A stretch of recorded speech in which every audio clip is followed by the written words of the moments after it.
Após entendermos o que é e como medir a capacidade produtiva, vamos agora apresentar as estratégias para planejar a capacidade. Um bom planejamento de capacidade pode reduzir custos e melhorar a velocidade de resposta à demanda. Um dos maiores desafios de qualquer operação, seja produtiva ou de serviço, é ter a capacidade disponível para atender bem o cliente. Deste modo, a primeira decisão para planejar a capacidade é dimensionar a reserva de capacidade. Ela é definida de modo a se obter uma sobra abaixo do limite de 100% da capacidade dos recursos. Quando houver um período de alta demanda, esta reserva é utilizada. Pense em um supermercado que possui 10 caixas. No horário de baixa demanda, apenas 7 caixas trabalham efetivamente. Os demais podem estar ocupados em outras atividades, como atendente na padaria ou auxiliares no almoxarifado. No horário de pico, esses 3 funcionários são deslocados para o caixa, e as 10 caixas estarão em pleno funcionamento. Assim, a reserva de capacidade é igual à capacidade efetiva, vezes a subtração de 100% pela taxa de utilização. A taxa de utilização depende do tipo de setor. Por exemplo, enquanto o setor hoteleiro no Nordeste em 2019 teve uma taxa de utilização de no máximo 64%, a do setor de leitos e hospitais públicos ultrapassa 90% de utilização.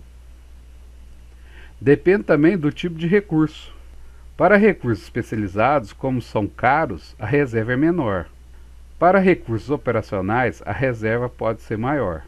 Como exemplo, engenheiros versus serralheiros. Por fim, escolhe-se dentre as duas estratégias genéricas de capacidade qual a empresa irá adotar. Veja o gráfico a seguir. Ele apresenta a demanda esperada ao longo do tempo. Assim, a empresa tem como saber, ou no mínimo, prever a demanda futura.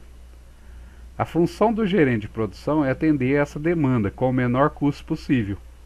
Para tanto, ele pode utilizar duas estratégias. Primeira estratégia, antecipação da demanda. Será produzida uma unidade fabril com capacidade de 400 unidades, pois tem-se uma previsão que será realizado um pedido total de 400 unidades até o dia D1. Deste modo, antes de o cliente pedir, a empresa já começa a produzir para dar conta de atender o cliente no momento que ele realizar o pedido de 400 unidades. Até o limite de 400 unidades, a fábrica consegue atender a demanda de forma instantaneamente, pois está formando estoque hoje para vender amanhã. Assim que o pedido de 400 unidades for realizado, um aumento de capacidade também é realizado na fábrica. Inicia a produção de mais 400 unidades, totalizando uma capacidade de 800 unidades. Como a empresa sabe que o próximo pedido do cliente será de 800 unidades, irá no dia 1 começar a produzir para entregar no dia 2. E assim por diante, até chegar ao limite de 2.400 unidades, valor onde a demanda se estabiliza.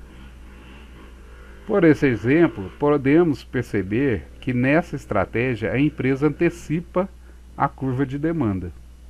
Ou seja, antes do cliente pedir, a fábrica já inicia a produção, pois quando o cliente pedir, ele irá receber de pronta entrega. Não vai esperar para receber o produto. Isso implica em formar estoque para vender posteriormente. Segunda estratégia: acompanhamento da demanda. Nessa estratégia, a empresa só irá produzir se houver um pedido. Hoje, nada foi pedido, então nada será produzido. No dia D1, houve um pedido total de 400 unidades. Então, no dia D1, inicia a produção de 400 unidades e entrega no D2. Como já conhecemos a curva de demanda, sabe-se que no dia D2 o cliente irá pedir 800 unidades.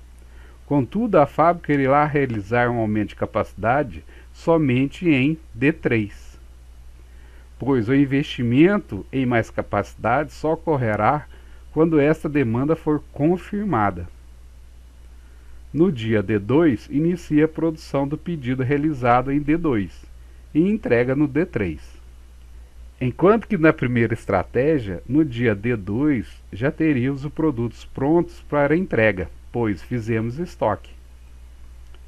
Como podemos ver, a entrega está sempre atrasada em um período, em função da fábrica não trabalhar com produção antecipada ou estoque. A fábrica acompanha a curva de demanda.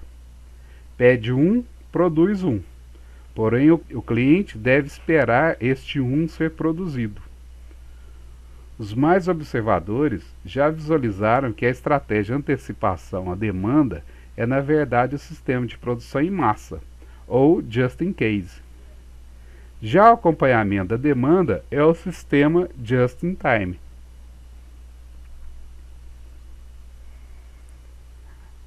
A vantagem de uma estratégia é a desvantagem da outra, e vice-versa. Observe o quadro comparativo das vantagens e desvantagens de cada estratégia. Na antecipação da demanda, sempre há capacidade para atender os clientes, pois sempre há estoque. Um aumento repentino na demanda favorece essa estratégia, pois existem estoques que podem ser utilizados para atender um pedido maior que o esperado. Além disso, atrasos de fornecedores não comprometem, até certo ponto, a rotina de produção. Seu maior perigo é gerar um estoque de produtos que não serão vendidos futuramente, incorrendo em alto custo e desperdício. Uma outra desvantagem é fazer o investimento no aumento de capacidade. Por exemplo, contratação de mais funcionários antes de saber se esse investimento será realmente necessário. Quanto ao acompanhamento da demanda, sua maior vantagem é o baixo custo de estoque. Teoricamente, nenhum, pois o estoque é zero. E todas as vantagens de não se ter estoque. Outra vantagem importante é a minimização do risco de investir no aumento de capacidade que no futuro não se concretize. Por exemplo, ampliar o galpão de armazenamento prevendo um aumento de demanda, que não se realiza no futuro. Ou seja, diminui o risco de perder dinheiro com investimentos de risco. Porém, sua maior desvantagem é o risco de sobreutilizar os recursos, em função de uma demanda baixa, pois só produz o que se pede. Se não houver pedido, não tem produção, mas a empresa tem que pagar seus funcionários. Já na antecipação da demanda, mesmo que não haja pedido, a capacidade total é produzida, utilizando plenamente a estrutura. Outra desvantagem é a dependência da paciência do cliente esperar o produto ser produzido. Também não aproveita os aumentos repentinos da demanda, já que não tem estoque. E por fim, tem uma dependência muito grande dos fornecedores, quanto a prazos de entrega, pois um pequeno atraso no fornecimento poderá parar a produção.